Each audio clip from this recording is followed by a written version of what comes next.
பரிசுராமத்திற்கு பயமுண்டாகட்டும். பரலோகத்தில் இருக்கிற தேவன் மனிதர் மனுபுத்திரன் மேல் நோக்கமாயிருக்கிறார். எதற்காக நோக்கமாயிருக்கிறார் என்றால் பார்க்கிறார். பரலோகத்திலிருந்து தேவன் மனிதனை கண்ணோக்கி பார்க்கிறார். உணர்வுள்ளவன் உண்டோ, தேவனை தேடுகிற உணர்வுள்ளவன் உண்டோ என்று கர்த்தர் பார்க்கிறார். கர்த்தரை தேடுகிற உணர்வுள்ளவன் உண்டோ? உணர்வு என்றால் மிருகங்களுக்கு உணர்வு உண்டு, மனிதர்களுக்கு உணர்வு உண்டு. மிருகங்கள் சீக்கிரம் உணர்ந்துவிடும். சீதோஷ்ண நிலை மாறுகிறதை உணர்ந்துவிடும். தட்பவெப்ப சூழ்நிலைகள் மாறுகிறதை மிருகங்கள், பறவைகள் உணர்ந்துவிடும். பறவைகள் நாடு விட்டு நாடு போகும் திறமை உள்ளவர்கள், உணர்வடையும்.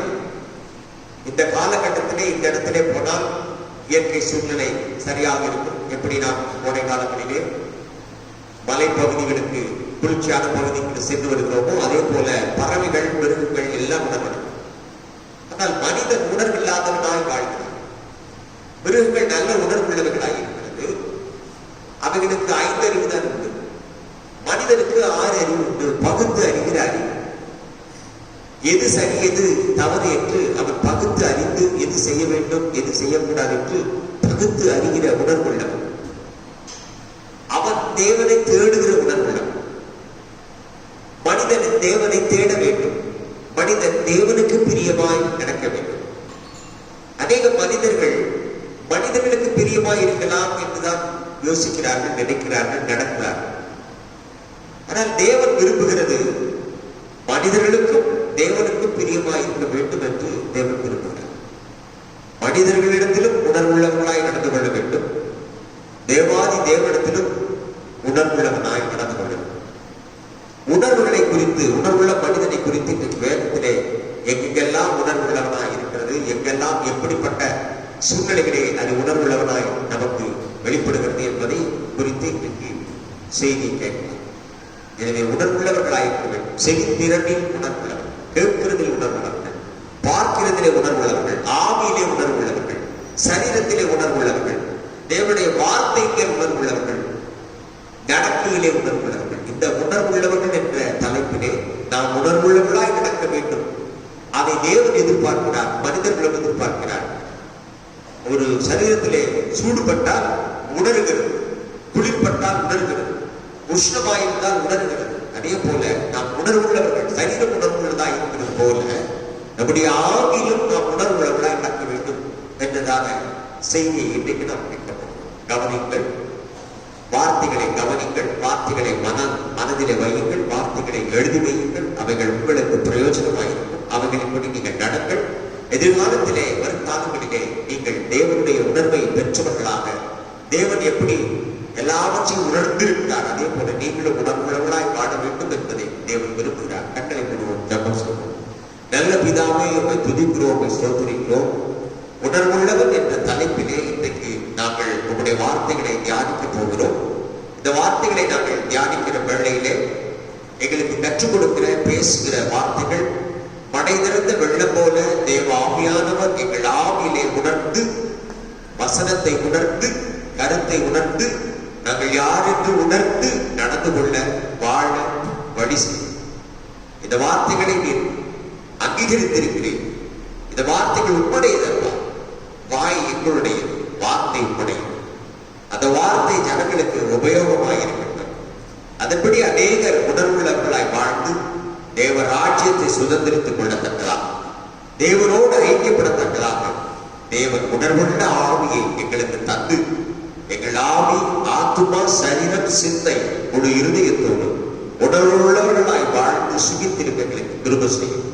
இதை மொழிபெயர்க்கிற பாஸ்டர் செபி மேஷாக்கையும் ஆசீர்வதியும். சரியான வார்த்தைகள் புறப்பட்டு வரட்டும். இந்த வார்த்தைகளின்படி நாங்கள் வாழ்வை அமைத்துக் கொள்ள எங்களுக்கு அனுகிரகம் பண்ணும்.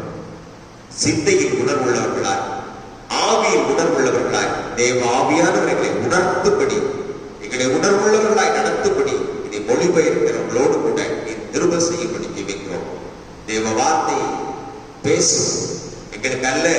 எங்களுக்கு அல்ல கர்த்தாவே, உடைய நாமத்துக்கு மகிமை வரப்பட்டும். எந்த ஸ்தானத்திலும் நான் வந்தவர்களை ஆசீர்வதிப்பேன் என்று இந்த வார்த்தைகளை கேட்கிற ஒவ்வொருவருமே தேவ ஆவியான உணர்வுள்ள ஆவியை அனுப்பும்படி மன்றாடி ஜெபிக்கிறோம். ஜெபம் கேடும் ஜீவனுள்ள நல்ல தகப்பனே, ஆமென். ஹல்லேலூயா. கர்த்தருடைய பரிசுத்த நாமத்திற்கு மகிமை உண்டாகட்டும். சங்கீதம் 119 169 வசனம் இப்படி சொல்லுகிறது, கர்த்தாவே, என் கூப்பிடுதல் உமது சன்னதியில் வருவதாக, உமது வசனத்தின்படியே என்னை உணர்வுள்ளவன் ஆக்கும். 17 வசனம் சொல்லுகிறது, என் விண்ணப்பம் உமது சந்நிதியில் வருவதாக, உமது வார்த்தையின்படி என்னை விடுவித்தருளும் என்று அங்கே எழுதியிருக்கிறது. 171 உம்முடைய பிரமாணங்களை நீர் எனக்கு போதிக்கும் போது என் உதடுகள் உமது துதியை பிரஸ்தாபப்படுத்தும் என்று எழுதியிருக்கிறது. Psalm 119, 169. Let my cry come near before thee, O Lord. Give me understanding according to thy word. Verse 170. Let my supplication come before thee. Deliver me according to thy word. Verse 171. My lips shall utter praise when thou hast taught me thy statutes. என் உதடுகள் உம்மை பிரஸ்தாபப்படுத்தும். My lips shall utter praise. சிலர் உதடுகளில் தேவனை துதிப்பார்கள், உணர்வில்லாமல் துதிப்பார்கள், உணர்வில்லாமல் ஸ்தோத்திரம் பண்ணுவார்கள், உணர்வில்லாமல் ஜெபம் பண்ணுவார்கள். Some will praise with their lips, but without the realization they will praise and pray to God. ஆனால் தேவ ஆவியானவர் இங்கே தாவீது மூலமாய் நமக்கு சொல்லுகிற காரியம், உணர்வுள்ள ஆவி என் உதடுகள் உணர்வோடு கூட உம்மை துதிக்கட்டும்.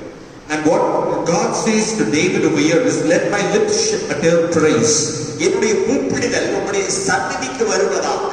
Let my supplication come before you. உம்முடைய வார்த்தையின்படி என்னை உயிர்ப்பி. And deliver me according to thy word. என்னை உயிருள்ள உணர்வுள்ளவனாக்கும். You make me revived. உம்முடைய வார்த்தை தான் என்னை உணர்வுள்ளவனாய் உணர வைக்கும் என்பதை அறிந்திருக்கிறேன். He is confessing that your word shall deliver me and make me to realize. இன்னைக்கு அநேகருக்கு தேவனுடைய வார்த்தை தெரியும், அதை மனப்பாடமா சொல்வார்கள், ஆனால் உணர்வில்லாமல் அதை சொல்வார்கள். Many of them know the word of God, they will tell it by heart, but they will say without a realization. அதைத்தான் இங்கே தாவீது சொல்கிறார், உம்முடைய வார்த்தையின்படி என்னை உணர்வுள்ளவனாக்கும் என்று சொல்கிறார். And therefore David says, deliver me according to thy word. நீர் உம்முடைய பிரமாணங்களை எனக்கு போதிக்கும் பொழுது நான் என் உதடுகளின் வழியாய் உம்மை துதித்து உம்மை பிரஸ்தாபப்படுத்துகிறது எப்படி இருக்க வேண்டும் என்றால், உணர்வோடு நான் அதை செய்ய வேண்டும். When you teach me the statutes, I should praise with my lips, and when I do that, that should be with realization. நீர் யார், நான் யார் என்று உணர்ந்து உம்மை நான் தேவாதி தேவனாக, இரட்சகராக, வைத்தியராக, பரமபிதாவாக உம்மை நான் உணர்ந்து துதிக்க வேண்டும் என்பதுதான் அதனுடைய கருத்து. The meaning of this is, I should know who I am, who you are, and with the realization I should praise you.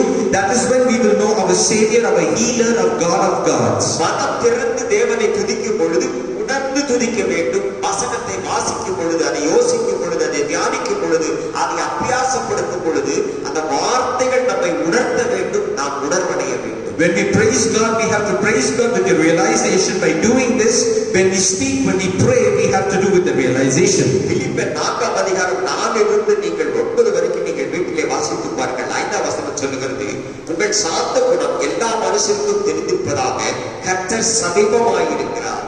Philippians 4:5, let your moderation be known unto all men. உங்கள் ஜெபங்கள் எல்லாவற்றிலும் கர்த்தருக்கு ஸ்தோத்திரம் பண்ணுங்கள் என்று எழுதியிருக்கிறது. Let your prayer be with thanksgiving. வேத வாக்கியங்களை ஆராய்ந்து பார்த்து அதை உணர்ந்து நாம் துதிக்க வேண்டும். லூக்கா 24:45 அப்படி சொல்லுது. Luke 24:45 says that we have to realize the word of God and accordingly praise him. வேத வாக்கியங்களை அறிந்து கொள்ளும்படிக்கு அவருடைய மனதை திறந்தருளும் என்று அவர்களை நோக்கி, அவன் ஆண்டவரை நோக்கி தேவ மனிதன் வேண்டுகிறான். Then open ye the understanding that they might understand the scriptures. வேத வாக்கியங்களை அறிந்து கொள்ளும்படி உணர வேண்டும். In order to understand the scriptures, you have to realize. இன்னைக்கு அநேக வேதத்தை உணராமல், அதை உணர்ந்து படிக்காமல், உணர்வில்லாமல் ஏதோ வாசிக்கிறோம் என்று கடமைக்காக ஒரு வார்த்தையாக அதை வாசிக்கிறார்கள். அது தேவனுடைய சொல், தேவனுடைய பொருள், தேவனுடைய கரு, தேவனுடைய வல்லமையான வார்த்தை என்பதை மறந்து போனார். Today many of them, they are praising God, they are reading the word of God, but that is without your realization. Just for name's sake they are doing it. நீதிபதிகள் 3:5 அழகாக எழுதியிருக்கிறது, ஒரு சுய புத்தியின் மேல் சாயாமல் ஒரு முழு இருதயத்தோடு கர்த்தரிடத்தில் நம்பிக்கையாயிருந்து, 6 வசனம், ஒரு வழிகளில் எல்லாம் அவனை நினைத்துக்கொள், அப்பொழுது ஒரு பாதையை சபைப்படுத்துவான். 7 வசனம், உன்னை ஞானி என்று எண்ணாதே, கர்த்தருக்கு பயந்து தீமையை விட்டு விலகு என்று உணர்த்துகிறது. In Proverbs 3, 5, 6, 7, it is said, trust in the Lord with all thine heart, and lean not unto thine own understanding. In all thy ways acknowledge him, and he shall direct thy paths. Be not wise in thine own eyes, fear the Lord, and depart from evil. உன் சுய புத்தியின் மேல் சாயாதே, உன்னை ஞானி என்று எண்ணாதே, நீ வேத வார்த்தைகளின் கருவை என்ன என்று உணர்ந்து அதன்படி நீ நட என்று ஞான போதனையாக நீதிமொழிகள் நமக்கு போதிக்கிறது. You lead not in your understanding, you do not count yourself to be wise, but you realize what God has given, and because of that it is written in Proverbs. கர்த்தருக்கு பயப்படுகிற பயம் உனக்கு இருந்தால் நீ தீமையை விட்டு விலகு என்று எழுதியிருக்கிறது. If you fear the Lord, you depart from evil. பயம் வேண்டும், கர்த்தரை குறித்து பயம் வேண்டும். We need to fear God. பயம் என்றால் ரெண்டு வகையான பயம். There are two kinds of fear. கண்டிப்பார்கள் என்று பயம், மரியாதையின் பயம். There is a fear when you chastise, they will scold, and there is a fear out of respect. நீங்கள் தேவனிடத்திலே தேவன் என்ற மரியாதையிலே பயம் செலுத்த வேண்டும். You have to give a God with the fear of respect. நம்மை உண்டாக்கினவருக்கு முன்பாக நாம் பயபக்தியாய் அவரை தொழுது கொள்ள வேண்டும், தீமையை விட்டு விலக வேண்டும். We have to fear, we have to worship the Lord with fear and trembling, that is our Creator, and depart from all evil.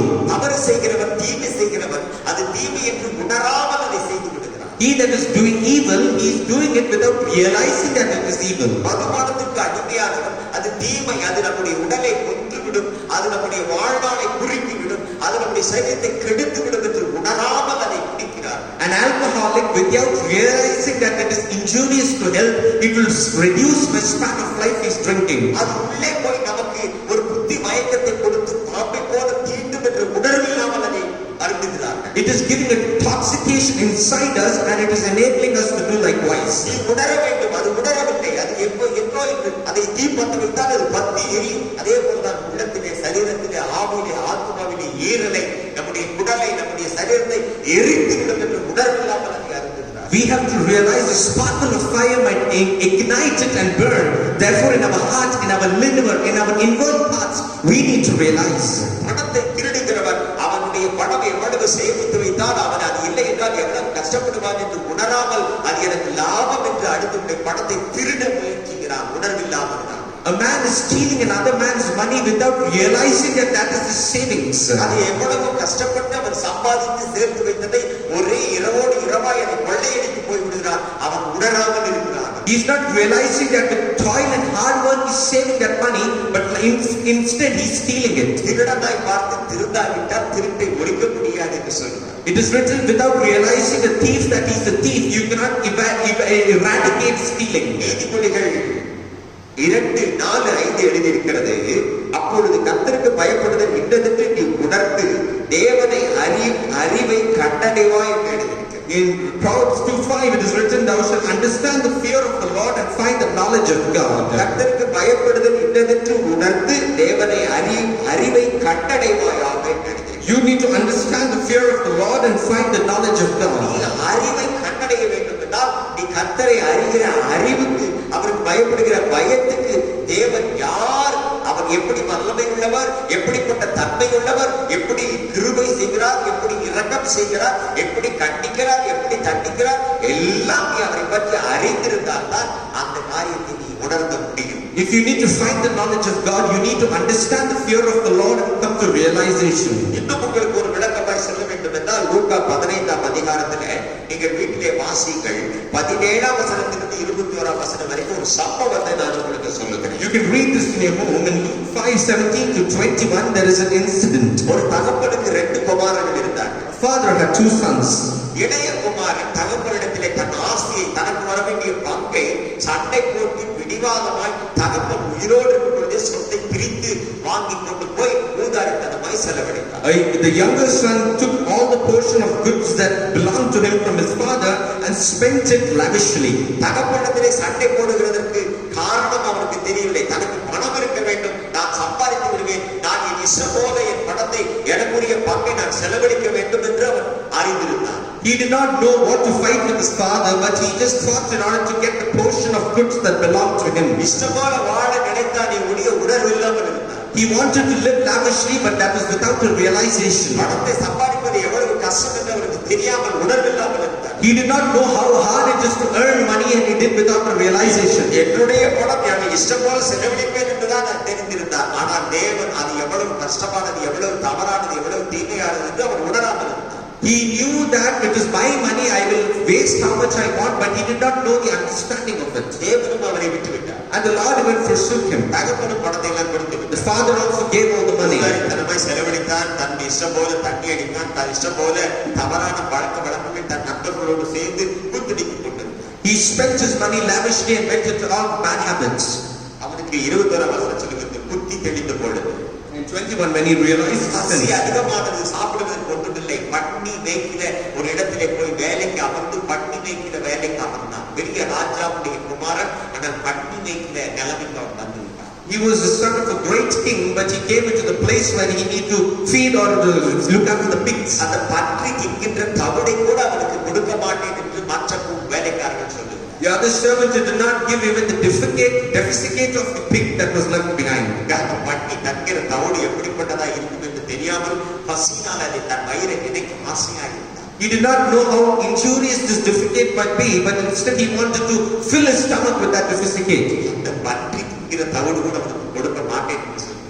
And he did not give even the defecate that the swine had to eat. அப்பொழுதுதான் அவனுக்கு புத்தி தெளிகிறது. And then he came to his senses. அப்பொழுதுதான் உணர்வடைகிறது. Then he realized, ஐயோ, என்னுடைய தகப்பனுடைய அநேக வேலைக்காரர்களுக்கு நல்ல பூர்த்தியான உணவு இருக்கிறதை, நான் பசினாலே சாகிறேன் என்று உணர்ந்தார். my father's house there are a lot of servants, but I am starving in hunger. தன்னை தவறை உணர்ந்தார். He realized his mistake. நான் யார் என்று அறியாமல் வாழ்ந்தார். He lived without knowing who he was.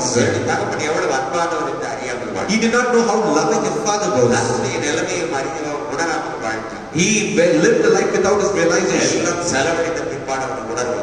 After he spent everything, he realized. எல்லாம் செலவழித்து போனது உணர்வடைந்தார். After he spent, he realized. அது செய்வேன் என்று ஒரு உணர்ந்தார். He realized that I will do one thing. தகப்பனத்துக்கு நான் போவேன். I will return back to my father. தகப்பனை மன்னிக்கிறவர். My father will forgive me. என் தகப்பனை மீறுதலை My மன்னிக்கிறவர். father will forgive my iniquities. என் தகப்பனத்தில் அநேக வேலைக்காரர்கள் சோம்பேறியா இருந்து கூட அவர் சாப்பிட்டு கொண்டு சந்தோஷமாய் சுகமாய் இருக்கிறார் என்று உணர்ந்தார். He realized that even there are many lazy servants with my father, but they are eating and being merry. அவன் மனதிலே சொல்லிக் கொண்டான். He told in his mind, தகப்பனத்துக்கு போவேன், என் தகப்பனத்துக்கு தகப்பனே உமக்கு விரோதமாய் மரத்துக்கு விரோதமாய் நான் பாவம் செய்தேன் என்று என் பாவத்தை அறிக்கையிட்டு உங்களுடைய குமாரன் என்று சொல்லப்படுவதற்கு நான் பார்த்தது அல்ல.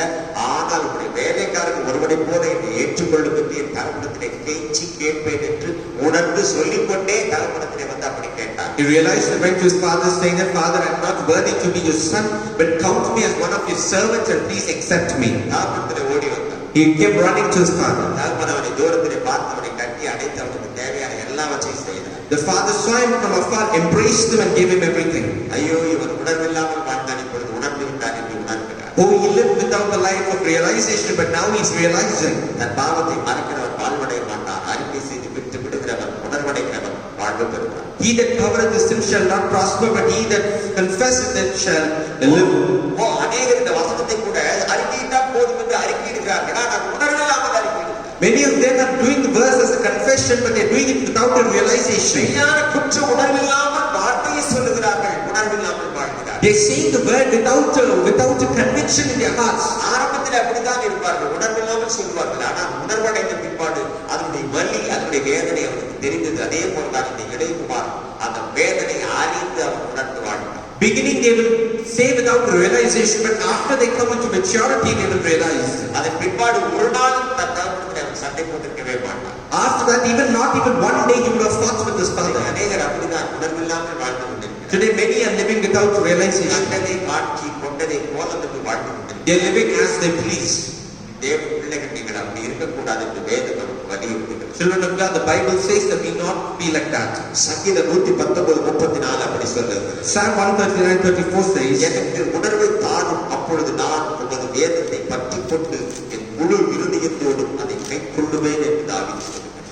David says, search me, God, and know my heart, try me and know my thoughts. எனக்கு உணர்வை தாரும், You give me a realization, அப்பொழுது நான் வேதத்தை பற்றிக் கொள்ளுவேன். then I will take forth thy word. முழு இருதயத்தோடு அந்த வேத வார்த்தைகளை கைக்கொண்டு கடைபிடித்து அதன்படி வேதம் சொல்லுகிறபடி நான் நடந்து காட்டுவேன். எனக்கு ஒரு தருணம் தாரும் என்று கேட்டார். Give me understanding that I shall keep thy law, I shall observe it with my own heart. தேவன் தர வேண்டும். No, God should give. நீங்கள் சரீரத்திலே உணராமல் இருக்கலாம். You might not realize in your body, சிந்தையிலே உணராமல் in இருக்கலாம். your mind you might not realize. தேவன் ஆவியிலே உங்களை உணர்த்துவாராக. But in your spirit, God will அந்த exalt you. உணர்வுள்ள ஆவி எனக்கு வேணும் என்று நீங்கள் ஒவ்வொருவரும் கேட்குங்கள். You all should understand that I need that. உணர வேண்டும், நான் யார், தேவன் யார், நான் செய்கிறது சரியா, நான் தவறா, நான் எப்படிப்பட்டவன், எப்படிப்பட்ட குலத்திலே பிறந்தவன், என்னுடைய நிலைமை என்ன, என்னுடைய தகுதி என்ன, என்னுடைய படிப்பு என்ன, என்னுடைய அந்தஸ்து என்ன, என்னுடைய திருப்பி படுத்தல் கொடுத்துக்கிற திறமை என்ன, அதை நல்லதற்காக நீ உபயோகப்படுத்த வேண்டும். We need to realize who I am, what is the tribe where I come from, what has God given me, what is the talent He has given me, and we should live likewise. தேவனுக்கு திறமை கொடுத்திருக்கிறது தவறான வழியிலே போவதற்கு அல்ல. God has given you a talent not for you to go in the wrong way. தவறான காரியத்தை செய்வதற்கு அல்ல. It is not for you to do the wrong thing. நீ தேவனை உணர்ந்து தேவனுக்கு நீ கர்த்தருக்கு கொடுத்திருக்கிற திறமைகளை தாளந்துகளை தேவனுக்கென்று பயன்படுத்த வேண்டும் என்று தேவன் எதிர்பார்க்கிறார். God expects that you will realize and use the talents for His glory. உங்களையும் என்னையும் உண்டாக்கினவர் எதிர்பார்த்திருக்கு தவறா? He that created you and me expects, is that wrong? அவருக்கு திறமை கொடுத்திருக்கிறார். அந்த திறமை நல்லதற்காக நீ பயன்படுத்துகிற உணர்வு உனக்கு வேண்டும். He has given a talent, you have to use the talent for good, and you should realize that. சங்கீதம் 119 104 அப்படிதான் சொல்லுகிறது. Psalm 119 104 speaks like that. உமது கட்டளைகளால் உணர்வடைந்தேன், ஆதலால் எல்லா பொய் வழிகளையும் வெறுக்கிறேன் என்று சொல்லுகிறார். Through thy precepts I get understanding, therefore I hate every false way. பொய் வழிகளை நான் வெறுக்கிறேன். I hate false ways. நான் உணர்வில்லாமல் இருந்த பொழுது பொய் பேசினேன். When I did not realize I spoke lie, நான் பேசுகிறது பொய் என்று மற்றவர்களுக்கு தெரியாத அளவுக்கு ஏமாற்றுகிறவனா, ஏமாற்றுக்காரனா, எத்தனா இருந்தேன். I cheated others that they may not know that I'm lying. அது பொய் என்று தெரிந்து நான் உணர்வடைந்தேன். I realized that that was a lie. பொய் பேசக்கூடாது என்று நான் உணர்வடைந்தேன். I realized that I should not speak lies. பொய் பேசுவதை நான் கவனித்திருக்கிறேன். I have seen those who lie. அது வெளியில தெரியும் என்று உணராமல் பேசுகிறார். They are realizing that it will not be known outside. என்ன சொன்னோம் என்று தெரியாமல் பொய் சொல்லி விடுவார். They do not know what to say, they bluntly lie. சில நாள் கழித்து உண்மையை சொல்லுவார்கள். But after some time they will speak the truth. முதல்ல சொன்னதை மறந்து விடுவார்கள். They'll forget what they said பொய் earlier. பேசுவதற்கு மறதி சீக்கிரம் வந்துவிடும். Those who speak lie will forget. சமயத்துக்கு ஏற்றபடி பொய் பேசுகிறதுனாலே மறந்து விடுவார். Because they speak according to season, they forget. என்ன பண்ணி அன்னைக்கு அப்படி சொன்னேன், இன்னைக்கு இப்படி சொன்னேன்னு கேட்டா அவங்க மறந்துடுவாங்க. Oh, that time you said like that, now you are saying like this, they'll forget. நான் சொன்னேன் கேட்பாங்க. They'll say, did I நான் say? சொன்னதே இல்லை I did not say. என்று அவர் பொய் பேசுவார். They will again lie. ஒரு பொய்யை மறைத்தால் பொய் வந்துவிட்டே இருக்கும். To hide a lie, you need to keep lying. ஒரு பொய்யை மறைத்தால் 9 பொய் வரிசையாக வந்துவிடும். To hide one lie, hundreds of lies will ஒரு தவறு follow. செய்தால் 9 தவறு வந்துவிடும். To hide one mistake, 9 mistakes ஒரு follow. மீறுதல் இருந்தால் 9 மீறுதல் வந்துவிடும். One iniquity, 9 iniquities follow. அதனால தான் பொய் சொல்லாதேன்னு சொல்லுகிறார். Therefore he says, do not lie. அதை தான் சொல்லுகிறார் சங்கீதம் 119 104 பொய் வழிகளை நான் வெறுக்கிறேன். Therefore David says in Psalm 109 104, I hate every false நீ way. கொடுத்த கமாண்ட்மெண்ட்ஸ், நீ கொடுத்த கட்டளைகளினால் நான் உணர்வடைந்தேன். Through thy precepts I got understanding. அநேக கிறிஸ்தவர்கள் உணர்வில்லாமல் வாழ்கிறார். Many Christians are living without a realization. அது மிகவும் வருத்தமான ஒரு காரியம். And that is a very sorrowful thing. நீ தேவனை ஏற்றுக்கொண்ட பிற்பாடு நீ உன் வாயிலே பொய் வரவே கூடாது. After you accepted God, you should never speak lie. வேதம் அப்படிதான் சொல்லுகிறது. உள்ளதை உள்ளதென்று, இல்லாததை இல்லதென்று சொல்லுங்கள் என்று. Bible says, what is you say that is, and what is not, do not say that. நல்லவனாக வேண்டும் என்று பொய் பேசுகிறார். They are telling lies to be a good person. சீக்கிரமாக அவன் பொய் வெளிப்பட்டு விடும். And very soon the false will be exposed. யாருமே அவனை மதிக்க மாட்டான். No one will respect them. பொய் பேசுவதை யாருமே மதிக்க No மாட்டான். one will respect the liar. நினைப்பார்கள் நான் திறமையா பேசிட்டேன் நினைப்பார்கள். They will think because of my ability I lie. ஆனால் அந்த பொய் வெளிப்பட்ட உடனே மிகவும் அவனை துஷ்டி. After the lie is exposed, they will begin to hate him. அதன் பிற்பாடு எவ்வளவு உண்மை சொன்னாலும் நம்பவே மாட்டார். After that, how much of a truth they say, they will not believe. எப்பவுமே பொய்யண்டா என்று சொல்லி They will say, you are a liar. அவனுக்கு ஒரு பேனர் கட்டி விடுவார்கள். இவன் பொய்யன் என்று போட்டு. They will tag him as a இவன் liar. வாயை திறந்தா பொய் தான் பேசுவான். As he opens his mouth, it is lying. உண்மையானதை சொன்னாலும் நம்பவே மாட்டார். Even if he speaks the truth, they will not believe. ஒருவன் பொய் வருகிறது எல்லாரும் ஏமாற்றி கொண்டிருந்தார். And one was cheating everyone that he was lying. எல்லாரும் பயந்து ஓடிக்கொண்டிருக்கிறதை பார்த்து சிரித்துக் கொண்டே இருந்தார். As they were running away from him, he was lying. உண்மையாகவே ஒரு நாள் புலி வந்து விட்டது. Even truly a lion will come. உண்மையாகவே புலி வந்து விட்டது. Truly the tiger came. யார் பொய் பேசினானா அவனை அடித்து தின்று விட்டது. Who spoke the lie, he came and eat it. அதே போலதான் பொய் உன்னை கொண்டு விடும். Therefore, lie will kill you. பொய் உன்னை வாழ விடாமல் பண்ணிவிடும். Lie will not let you live. அதனாலதான் தாவீது சொல்லுகிறார், Therefore, David says, எல்லா பொய் வழிகளை நான் வெறுக்கிறேன். I hate all evil இந்த ways. உலகத்தில் இருக்கிற எல்லா பொய், உலகத்தில் வாழ்கிற எல்லா பொய்யான வழிகள், அந்த வழியை நான் வெறுக்கிறேன். இப்படி மெய்யான வழியிலே நான் நடக்கிறேன் என்று சொன்னார். He says, I hate every false way and I walk only the truthful way. சங்கீதம் 49:3 அப்படிதான் சொல்லுங்க. Psalm 49:3 it says, என் வாய் ஞானத்தை பேசும், என் இருதயம் உணர்வை தியானிக்கும் என்று சொல்லுகிறார். my mouth should speak of wisdom and the உங்களுடைய meditation. வார்த்தையை இருதயம் தியானிக்கும் என்று சொல்லுகிறார். I will meditate the word. கர்த்தருடைய வார்த்தையை தியானிக்கிறவன் பொய் பேசுவதை நிறுத்தி விடுவான். He that meditated the word of God will not lie. நீங்கள் பொய் பேசாமல் இருக்க வேண்டும் என்றால் உங்களுக்கு நல்ல ஒரு ஐடியா நான் சொல்லுகிறேன். If you do not want to speak a lie, I'll give you a good idea. நீ வசனத்தை தியானித்துக் கொண்டே இருந்தாயானால் உனக்கு பொய் வாயிலே வரவே வராது. If you meditate the word of God, lie will not come in your mouth. நீ தைரியமாய் உண்மை சொல்லி விடுவாய். You will truth boldly say the யாரை truth. நீ ஏமாற்ற நினைக்க You will not cheat anyone. உன்னை நீ கெடுத்து கொள்ள மாட்டாய். You will not spoil yourself. நீ உணர்வடைவாய். You will realize எப்பொழுது when தேவ வார்த்தை உனக்குள்ளே வரும், the word of God comes தேவ in, ஆவியானவர் உனக்குள்ளே வரும், when the Spirit of God comes in. தேவ ஆவியானவரும் வார்த்தையும் இல்லாமல் உணர்வடையவே முடியாது. Without the Spirit of God, you can never realize. சங்கீதம் 49:5 அப்படிதான் சொல்லுகிறது. Psalm 49:5 says, தீங்கு நாட்களில் நான் பயப்படுவேன் என்று எழுதியிருக்கிறது. I shall fear in the days of evil. நான் தீங்கு நாட்களிலே பயப்பட வேண்டியது என்ன என்று எழுதியிருக்கிறது. It is written, wherefore shall I fear in the day of evil? மன்னிக்கவும், தீங்கு நாளில் நான் பயப்பட வேண்டியது என்ன என்று எழுதியிருக்கிறது. It is written, wherefore shall I fear in the day of evil? பொய் பேசுகிறவன் தீங்கு நாளிலே பயப்பட வேண்டும். He that lieth will fear in the day of evil. உணர்வில்லாதவன் தீங்கு நாளிலே பயப்பட வேண்டும். He that is without realization will. உணர்வுள்ளவன் தீங்கு நாளிலே பயப்பட வேண்டியதில்லை. He that realizes do not need to fear in the day of evil. ஒரு பிரச்சனை வருகிறது, ஒரு கொரோனா வருகிறது, வியாதி வருகிறது, எல்லாம் மரணத்துக்கு போகிறார்கள். பொய் பேசுகிறவன் பயம் வருகிறது. One problem is coming, corona is coming, everyone is dying. He that lieth will fear. ஐயோ நான் உணர்வில்லாமல் வாழ்கிறேனே என்று அவனுக்கு பயம் வரும். He will realize, oh, I'm living a life without the realization. தீங்கு நாட்களை கேள்விப்பட்டால் அவனுக்கு பயம் வரும். When he hears evil, he will fear.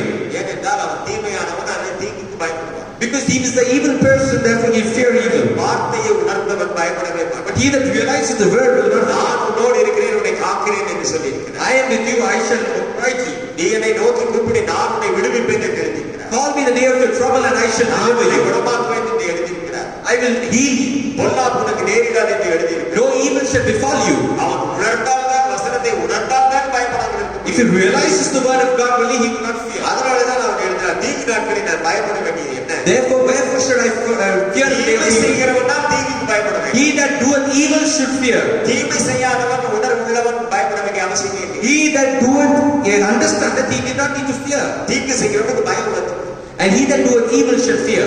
என்ன தீங்கு செய்யாதிருங்கள், Therefore, do not do evil. உணர்வடைந்து வாழுங்கள். You realize and live. மனிதர்கள் மேல் கரிசனை உள்ளவர்களாய், Be careful about men. ஞானமுள்ளவர்களாய் நடந்து கொள்ளுங்கள். Be wise.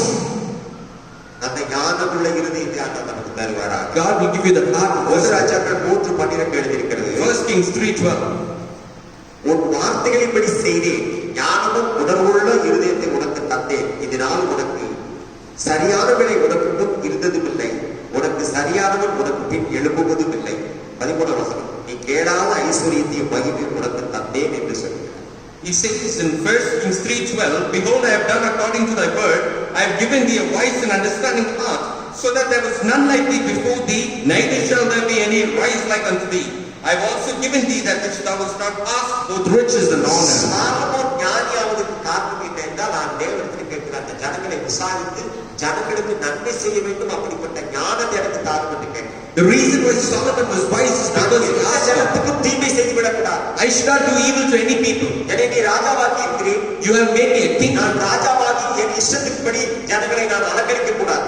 If I am a king, I should not rule them on my own will. ஜனங்களுக்கு நான் நன்மை செய்ய வேண்டும். I should do good to the people. நீர்தான் எனக்கு இந்த ராஜ பதவியை கொடுத்திருக்கிறீர். You appointed me as a king. நீர்தான் என்னை ராஜாவாக்கி இருக்கிறீர். You made me the king of kings.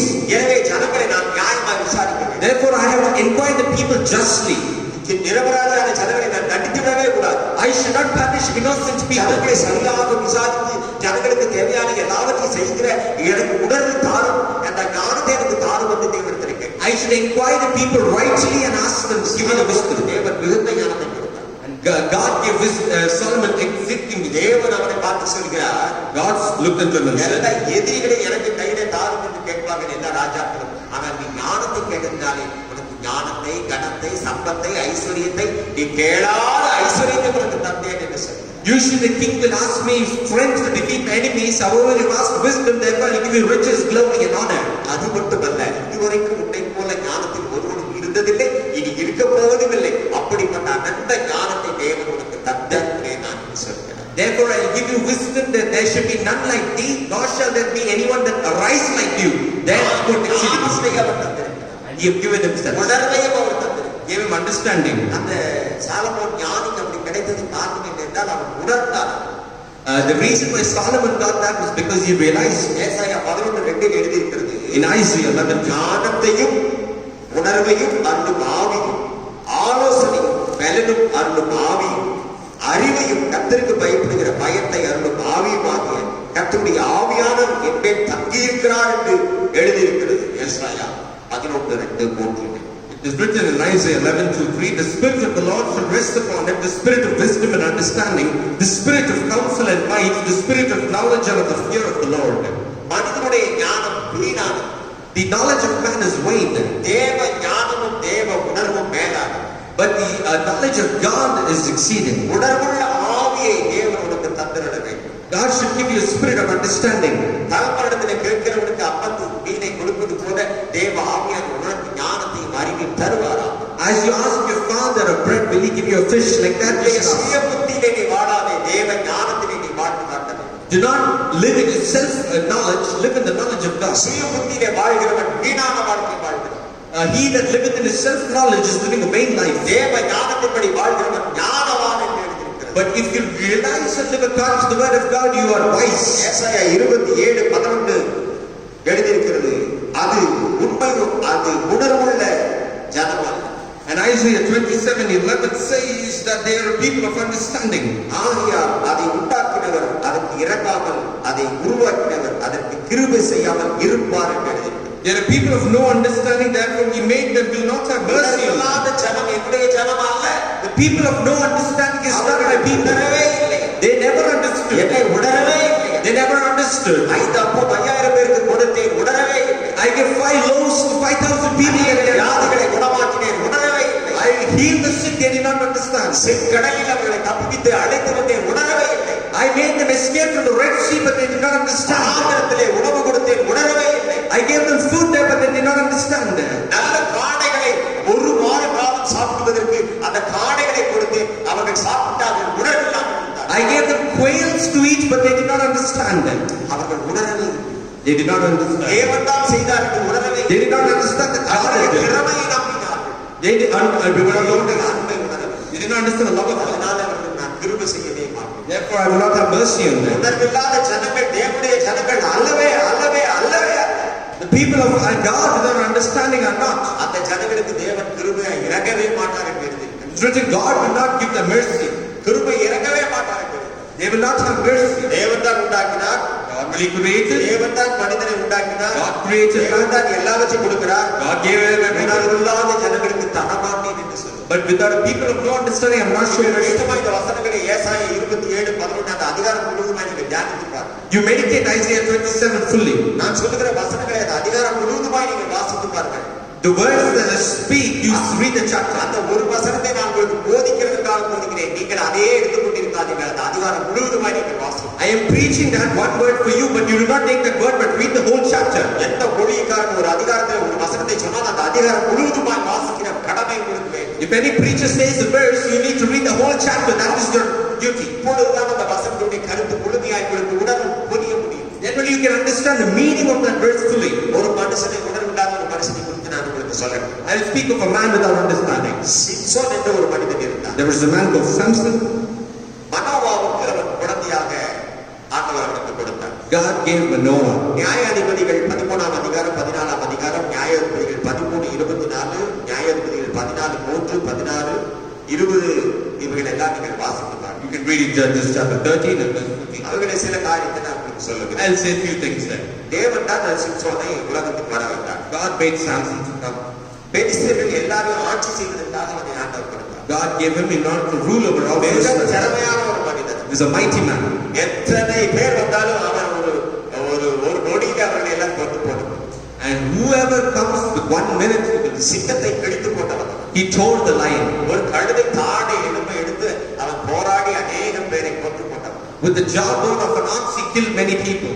அவ்வளவு திறமையான ஒரு மனிதன். Such a mighty man. தேவன் அவனுக்கு ஒரு நசரேய விரதத்தை அவனுக்கு கொடுத்திருந்தார். And God gave him a consecration of a Manoah, Nazarite. நான் உனக்கு ஒரு குழந்தையை தருகிறேன், அவருக்கு சிம்சோன் என்று பெயரிடுவாயாக. And Manoah, his name, I will call him Samson. அவன் பெலிஸ்தரை ஆண்டு கொள்ளுகிற அளவுக்கு அவனுக்கு திறமை கொடுப்பேன். And I will give him ability to rule over the அவனுடைய Philistines. தலையிலோ தாடியிலோ சமரம் கத்தி படக்கூடாது என்று அவன் சிறைத்து கொள்ளக்கூடாது என்று ஒரு கட்டளை கொடுத்தேன். No razor shall come on his head or on his beard. தலைமுடியை சிறைக்கிறதுக்கு கூட கட்டளை இருக்கிறது. And there is a verse in the Bible to raise it. ஈரிக்கொள்ளக்கூடாது என்று எழுதி. You should not shave your head. தலைமுடியை ஒதுக்கி கொள்ளாது, அந்த டிசைன் எல்லாம் போடாது என்று எழுதி. It is written you should not design your head. நசரேய விரதத்தோடு இருந்தால் உனக்கு அந்த பலனை, சத்துவத்தை, வல்லமையை, இந்த உலகத்திலே அதிகமான பலத்தை உனக்கு நான் தருவேன் என்று எழுதி. God said that I will give you a spirit of Nazarite, mighty spirit. Samson குழந்தை எடுத்த பொழுது கூட சிம்சோனுக்கு அதை போதித்தார் என்றால் படுத்தார். When Samson was a little child, God spoke to him. ஆனால் ஒரு ஸ்திரீ மேலே அவர் கண் போனார். But his eyes fell upon a woman. நியாயாதிபதிகள் 14:3, 16, 20, 21 சொல்லுகிறார், அந்த பெண் எனக்கு மிகவும் பிடித்தவளாய் காணப்படுகிறார் என்று சொன்னார். And Judges 14 and Judges 16, he says that I like that girl very much. என் கண்ணுக்கு பிரியமானவள் என்று சொல்கிறார் 14:3. In 14:3, it says she's நியாயாதிபதிகள் 14:3 சொல்லுகிறார், அவள் என் கண்ணுக்கு பிரியமானவள், அவளைத்தான் நான் எனக்கு கொள்ள வேண்டும் என்று சொல்லுகிறார். Judges 14:3 says that she pleases to my eyes. Manoah சொல்லுகிறான், ஐயோ அது வேண்டாம், அது பெலிஸ்தருடைய பெண் உனக்கு வேண்டாம் என்று எவ்வளவு சொல்லிப்பார். And Manoah explained to him that you don't need that person. அவன் உணர்வில்லாமல் தன்னுடைய திறமை என்ன என்று உணராமல் வாழ்ந்துள்ளான். He lived without realizing his ability. ஒருவேளை தன்னுடைய திறமை எப்பொழுது இருக்கும் என்று நினைத்து விட்டான். He thought how great my ability is. எந்த பெண்ணை நினைத்தானோ அந்த பெண்ணை அவனுக்கு உயிருக்கு உலை வைக்கும். The girl he desired, she brought தவறான பழக்கம் உயிருக்கு ஆபத்து. and wrong relationship is dangerous in life. தவறான பெண் உனக்கு ஆபத்தானது.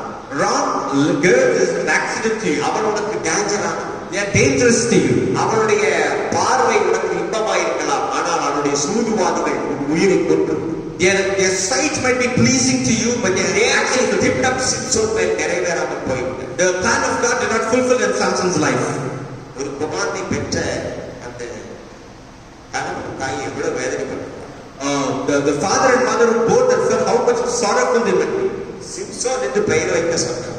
They called him Samson. அவனை கர்த்தர் ஆசீர்வதித்தார் என்று God blessed them. கர்த்தர் ஆசீர்வதித்தவன் உணர்வில்லாமல் வாழ வைக்கிறார். If God is blessed, you should not live a life like that. கர்த்தர் ஆசீர்வதித்திருக்கிறார் என்றால் உணர்வோடு வாழ வேண்டும். If God is blessed you and me, we should realize and live. அந்த திறமையெல்லாம் அவனுக்கு போனது. He lost all understanding. அவனை கண்ணை பிடித்து சிறைச்சாலையில் போட்டார்கள். They plucked out his eyes and put him in prison. குருடனாய் மாவரைத்துக் கொண்டே இருந்தார். Like a beard, he was a blind man. அவன் மிகவும் வருத்தப்பட்டான். He was extremely sorrowful. பின்னாடி வருத்தப்பட்ட பிரயோஜனம் இல்லை. There is no use to realize later. நீ இருக்கிற பலத்தோடு நீ உணர்வடைய வேண்டும். You have to realize with the strength you have. எனவே உணர்வில்லாத ஜனம் என்னுடைய ஜனம் அல்ல என்று சொல்கிறார். People with no understanding are not my people. சிம்சோனை ஆண்டவர் மறந்துவிட்டார். God forgot Samson. கடைசியில் ஒரு ஜெபம் செய்கிறார். ஆண்டவரே, இந்த ஒரு விஷயத்தை மன்னித்து இந்த பெலிஸ்தர்களை நான் கூட்டோடு அடித்து விடுவதற்கு எனக்கு ஒரு தருணம் தாரும். Finally prayed, God forgive me, let me destroy this Philistines. அவன் உயிரோடு இருந்து அடித்ததை விட அவன் இறக்கும் பொழுது பெலிஸ்தர்களை அநேகரை அடித்துக் கொண்டான். When it's more than what he killed when he was living, when he died, he killed more. அதுதான் தேவனுக்கு மனிதனுக்குள்ள வித்தியாசம். And that's the difference between God and man. எந்த சூழ்நிலையிலும் தேவனுடைய திட்டம் நிறைவேறும். In any situation, God's plan will work. உணர்வுள்ளவனா இருந்தால் He was realized. தேவன் உன்னை கொண்டு பலத்த காரியங்களை செய்வார். God will do mighty things for you. நீ உணர்வுள்ளவனாய் வாழ வேண்டும் என்று தேவன் விரும்புகிறார். God wants you to live a life of realization. உணர்வுள்ளவனாய் வாழ வேண்டும் என்று தேவன் விரும்புகிறார். God wants you to live a life of realization. 4:22 எழுதியிருக்கிறது. எரேமியா 4ஆம் அதிகாரம் 22ஆம் வசனம். Jeremiah 4:22.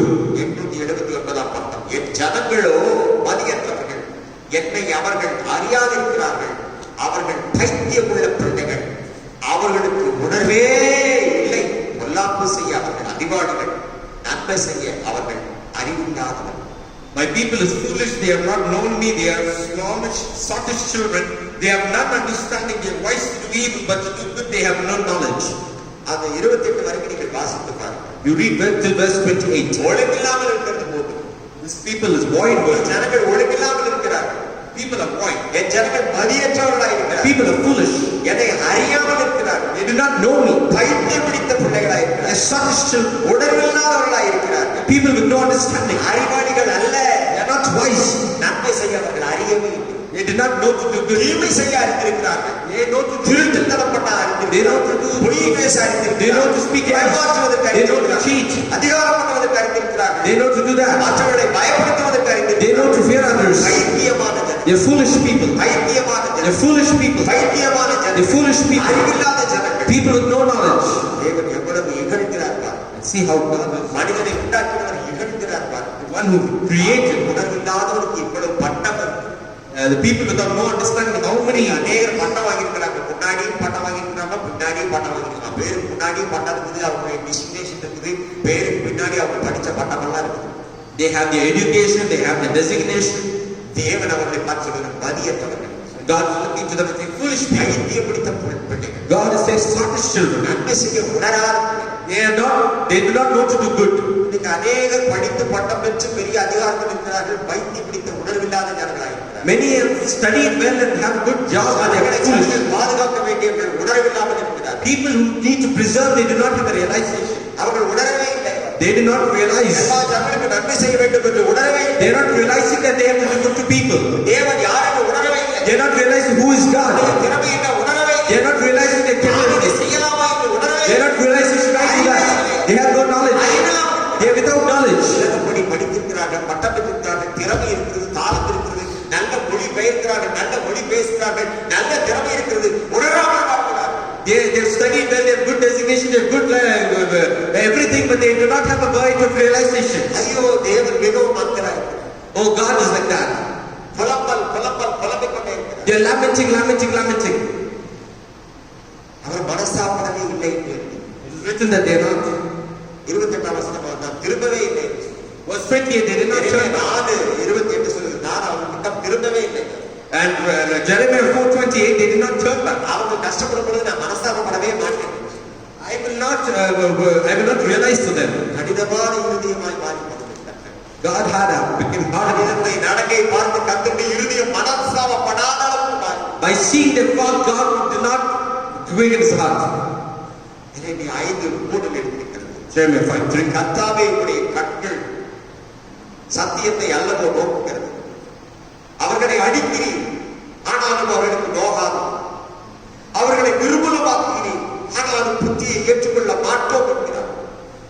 தங்கள் முகங்களை கண் தலை பார்த்து கெட்டியாக்கி திரும்ப மாட்டோம் என்கிறார். Jeremiah 5:3. O Lord, are not thine eyes upon thy truth? Thou hast stricken them, but they have not grieved. Thou hast consumed them, but they have refused to receive correction. They have made their faces harder than a rock, and they have refused to return. 4ஆம் வசனம் கர்த்தருடைய வழியை அறியாது என்றார். And therefore, verse 4, they do not know the way of the Lord. கர்த்தருடைய இருதயத்தை அறியாது. They did not know the heart of God. தன்னுடைய இருதயத்தையும் அறியாது. They did not know their own heart. தன்னுடைய திறமை என்ன, தன்னுக்கு கொடுத்திருக்கிற பதவி என்ன, பூமியில் இந்த மனிதனை என்னையும் உங்களையும் எதற்காக வைத்திருக்கிறார் என்று உணராமல் பார்க்கிறார். They did not know the purpose why they are on this earth. நீங்கள் இன்னும் உணராதவர்களாய் Today, you are without a realization. Mark 15:16, mark 6:52, ரோமர் 1:21 இவைகளெல்லாம் அப்படித்தான் சொல்லுகிறது. In Mark 6:52, Romans 1:21, it all says like that. Mark 8:17 அப்படித்தான் சொல்லுகிறது. Mark 8:17 says like that. இன்னும் நீங்கள் உணர்வில்லாமல் இருக்கிறீர்களா? Are you still without the realization? வாய்க்குள்ளே போகிறது மனிதனை தீட்டுப்படுத்தாது. What goes into the mouth of man shall not அவனுடைய depart. இருதயத்திலிருந்து போகிறதே மனிதனை தீட்டுப்படுத்தும். But if that goes from the heart shall not. எவ்வளவு உணவு கொடுத்தார், How much food you எவ்வளவு give? பராமரித்தார், How much you எவ்வளவு serve? பாதுகாத்தார், How much you எவ்வளவு preserve? அன்பாய் How much வழிநடத்தினார். you love them? ஏன் நீங்கள் இன்னும் உணராமல் இருக்கிறீர்கள்? Why are you without the உங்களை realization? நான் நல்லவா அழைத்து வந்தேனா? Did I call you for உங்களை that? நான் அல்லவா பாதுகாக்கிறேன். I called you. கொரோனாவிலிருந்து நான் அல்லவா உங்களை பாதுகாக்கிறேன். I preserved you from corona. ஜனங்களுக்கு நான் அல்லவா உங்களை I preserved you from Egypt. வெட்டுக்கிளிகளுக்கு நான் அல்லவா உங்களை I பாதுகாக்கிறேன். preserved you from locusts. இயற்கை உங்களை சேதப்படுத்தாமல் நான் அல்லவா உங்களை I preserved you from the climate. இரவிலும் பகலிலும் நான் அல்லவா உங்களை I preserved you during the day and night. நான் அல்லவா உங்களுக்காக கற்பித்திருக்கிறேன். I am நான் watching அல்லவா over you. உங்களோடு இருந்து உங்களை பாதுகாக்கிறேன். I am preserved. ஏன் இன்னும் உணராமல் இருக்கிறீர்கள்? Why are you without ஏன் இன்னும் realization? அறியாமல் இருக்கிறீர்கள்? Why are you without ஏன் இன்னும் realization? பைத்தியக்காரனை போல Why are you foolish? பைத்தியக்காரனை போல பேசுகிறீர்கள்? You speak like a foolish. பைத்தியம் பிடித்தது போல அலைகிறீர்கள். You are working like a பணம் fool. பணம் பணம் என்று அலைகிறார்கள். You are going money. மனிதனை உணராமல் கொன்று குவிக்கிறார். You are killing without எல்லா realization. ஜனங்களையும் ஒழிக்க வேண்டும் என்று To நினைக்கிறார். destroy all men. நான் என்னை போல மாத்திரம் இருக்க வேண்டும் என்று நினைக்கிறார்கள். They are to create the men. முட்டாள் ஜனங்கள். Foolish people. தேவன் அவர்களை உயர்த்தி வைத்திருக்கிறார். God is exalted. காரணம் என்ன தெரியுமா? Why?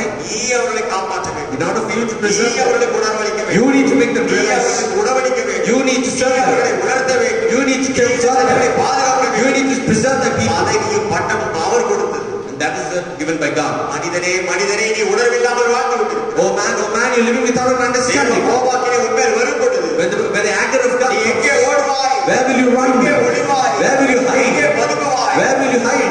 தேவனுடைய நிர்மூலமாக்கும் God will destroy you. அடிக்கடி கடிந்து கொள்ளப்பட்டும் தன் பிடவையை கடினப்படுத்துகிறவன் சகாயனுக்கு சடுதிலே நாசமடைவான். But he that hardeneth his heart shall keep him ஒரு him. வசனமும் பொய்யாகவே ஆகும். No word is false. அடிக்கடி உன்னை உணர்த்துகிறார். And he's realizing அடிக்கடி உன்னை போதிக்கிறார். every time he's exalting. ஊழியக்காரன் மூலமாய் போதிக்கிறார். He's teaching the வசனத்தின் word of மூலமாய் God. போதிக்கிறார். He's teaching the word of மூலமாய் God. போதிக்கிறார். Teaching into the word. சூழ்நிலைகள் மூலமாய் உன்னை The situation is teaching you. உணராமல் இருக்கிறாயே. Are you with your realization? இருக்கிறாயே. Are you like that? இருதயத்தை கடினப்படுத்து. Yes. Hardening their heart. மனதை கடினப்படுத்து. You're hardening their mind. உன்னுடைய பேச்சு கடினப்படுத்துகிறார். You're hardening their thoughts. போதும் போதும் திரும்ப மனம். Enough, you will reward. ஆண்டோம் என்று சொன்னாயா? They said like that. அதை அப்படித்தான் சொல்லிட்டே இருப்பார் ஆண்டவர். God will say like that. ஊழியக்காரன் அப்படியே தான் சொல்லிட்டு இருப்பான். They'll be saying like இந்த that. பாஸ்டர் வேலை என்ன சொல்லி கொண்டிருப்பார். Pastor has no work. பெருமையான கரிசனையாக உணர்த்துகிறார். Because God loves you. He's teaching. தேவனும் ஊழியக்காரன் உங்களை உணர்த்துகிறார். God and the servant of God is நீங்க teaching. உணர்வடைய வேண்டும். You need to realize. நீங்கள் உணர வேண்டும். You need to understand. நீ எப்படி வாழ்ந்தாய் எனக்கு என்ன? What is for me that how you live? தேவன் அப்படி விடுகிறவர் அல்ல. But God will not leave you like that. ஊழியக்காரை பார்த்து சொல்லுகிறார். So the servant of God நீ says, சொல்லு. you say, திருந்தட்டும். let them repent. திருந்தட்டும். Let them repent. சொல்லு. You say, சொல்ல வேண்டியதா உன் வேலை. it is your work to say. திருந்தாவிட்டால் நான் அவர்களை பார்த்துக்கொள்வேன். If they do not repent, I will say. சொல்லாமல் இருந்தால் If you be without saying, எனக்கு யாரும் சொல்லலன்னு சொல்லிடுவாங்க. they will say, no one told me. எனக்கு யாரும் போதிக்கலன்னு சொல்லிடுவாங்க. They say, no one taught நீ me. சொல்லு. You say, நீ போதனை பண்ணு. you teach, கடினமா சொல்லு. tell them hardly, கண்டித்து சொல்லு. you scold them, ஞானத்தை போதி. you speak the knowledge. கேட்டாலும் கேட்கலனாலும் நான் பார்க்கிறேன். If they do not hear, I will see. அவன் பார்க்கிறதுக்காக தான் அங்க போசிக்கிறேன். Therefore, he sees that person. சொல்லும் போது நீ மறந்துருக்கீங்கன்னா தப்பிச்ச. When I'm saying if you repent, you are okay. உணர்ந்து போல உணர்வடைஞ்சினா தப்பிச்ச. When I'm speaking, you're realizing this, you are escaping. இல்லைன்னா தேவ கோபம். Otherwise, the anger of God. ரோமர் 1:21 நான் வாசிக்கிறேன். Romans 1:21. அவர்கள் தேவனை அறிந்தும் அவரை தேவன் என்று மகிமைப்படுத்தாமல் சோத்திரியாமலும் இருந்து தங்கள் சிந்தனையினாலே வீணரானார்கள். உணர்வில்லாத அவருடைய இருதயம் இருளடைந்தது. 22 அவர்கள் தங்களை ஞானிகள் என்று சொல்லி பைத்தியக்காரரானார். 28 தேவனை அவர்கள் கேடான சிந்தைக்கு தேவனே ஒப்புக் கொடுத்தார். Romans 1:22. Professing themselves to be wise, they became fools. 23. And changed the glory of the uncorruptible God, which an image made like to corruptible man, unto birds and four-footed beasts and creeping things. Verse 24. Wherefore God also gave them up to uncleanness to the lust of their own heart. 28 தேவன் அவர்களை கேடான சிந்தைக்கு ஒப்புக் கொடுத்தார்.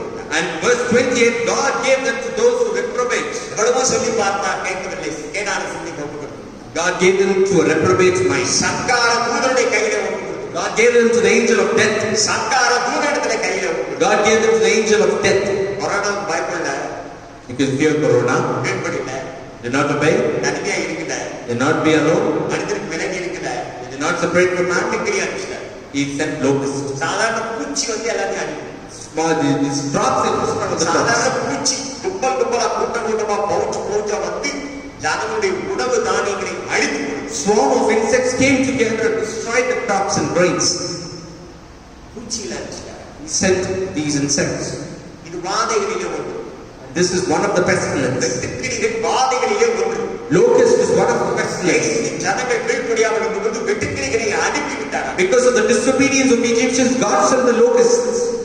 வெட்டுக்கிளிகளை He sent locusts. எல்லா ஜனங்கள் வீடுகளுக்குள்ளே வெட்டுக்கிளி போட்டு. Locusts went to the house of people. சாப்பாட்டிலே வெட்டுக்கிளி போட்டு. Locusts went to the food. உணவு பதார்த்தங்களிலே வெட்டுக்கிளி போட்டு. Locusts went to the dishes. அப்படியே படுக்கை அறையிலே வெட்டுக்கிளி. Locusts went to the place to sleep. வெட்டுக்கிளி என்ன பண்ண தெரியுமா? Do you know what the locusts do? கால்ல பெரிய பெரிய முள்ளு. There'll be thorns in the foot. ஒரு அடி அடிச்சது கால்ல ஒரு அடி அடிச்சு உதறிச்சுன்னா கையில ரத்தம் பீரிட்டு வரும். அது நிக்கவே நிக்காது. And when you just touch it like that, blood will keep flowing from your hands. வெட்டுக்கிளி கால்ல இருக்கிற முள்ளுல அடிச்சதுன்னா அந்த ரத்தம் நிக்காது, வந்துட்டே இருக்கும். If the thorn of the locust prick you, blood will keep coming. Teacher வச்சா கூட பிளட் உள்ள நிக்காது, வெளியே வந்துடும். When you even keep tincture, nothing will happen. Poison poison. It's poisonous. அது சாப்பிடுற உணவு மறுபடியும் வளரவே விடாது. and the food that grows will not grow again. செடியில வந்து அது அமர்ந்து அது சாப்பிட்டுச்சுன்னா அந்த செடி வளரவே வளராது. When it comes and eats over a plant, it will not, தடவை தடாது. it will not. 10 வாதைகளை எகிப்து ஜனங்களுக்கு இஸ்ரவேலை காப்பதற்காக அனுப்பினார். And these are the 10 pestilence that God had given over the Egyptians. 10 வாதைகளிலே வெட்டுக்கிளி ஒரு வாதை பூச்சி. 10 plagues and locust was one of the plagues. மனுஷனை பூச்சி வச்சு அழிக்க போறார். He is going to destroy man with these insects. மனுஷன் உணர்வு இல்லாம இருந்தா பூச்சி தான் வந்து உணவெல்லாம் சாப்பிட்டு போயிடும். Man will be without food, insects will come and eat. நல்லா விளைஞ்சது நம்ம அறுவடை எடுத்து நல்லா சம்பாதிக்கலாம் நினைச்சிட்டு போய் எல்லாம் தின்னு போய் காத்துக்கு வந்து காத்துக்கு. We might think we'll take the sickle and come to grind, but then the night தெரியும் பகலையும் கண்டு தெரியும். You can see in the night and day. அது பல மைல்கள் அது பறந்து போக முடியாது.